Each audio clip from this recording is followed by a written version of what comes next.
Abbiamo un sistema di sorveglianza sull'influenza che ogni settimana raccoglie sia i dati dei casi di malattia che si sono verificati, sia i dati relativi alle complicanze, ai casi gravi e anche ai decessi. Stamattina abbiamo fatto l'ultimo report che ho visto proprio venendo qui e siamo arrivati a 38 decessi.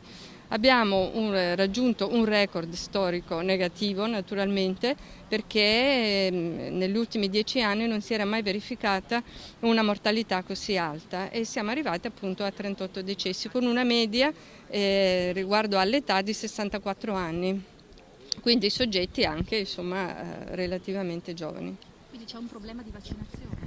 Assolutamente sì. Io credo che, come ho detto, che si sia persa quella che è la percezione del rischio delle malattie.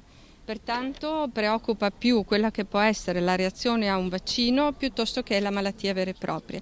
E il fatto che non le vediamo le malattie, perché per fortuna le vaccinazioni le hanno sconfitte, quelle prevenibili con le vaccinazioni, ha fatto calare questo tipo di attenzione. Però è una cosa molto pericolosa perché calando l'attenzione le malattie fanno il loro lavoro, cioè determinano problemi, complicazioni e purtroppo anche morte.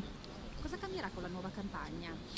Noi speriamo che con la nuova campagna ci possa essere una presa di coscienza da parte della popolazione, ma soprattutto da parte dei genitori, perché temiamo che quello che è successo con questo calo di adesione alla vaccinazione antinfluenzale possa verificarsi anche per le vaccinazioni dedicate e offerte per l'infanzia. E quindi speriamo che la campagna dia la possibilità a tutti i cittadini di capire che la vaccinazione è un diritto a cui noi dobbiamo aderire per non incorrere nelle malattie ed anche un dovere, perché vaccinandoci creiamo immunità e i virus e i batteri non circolano e non determinano le epidemie e questi casi che si sono verificati.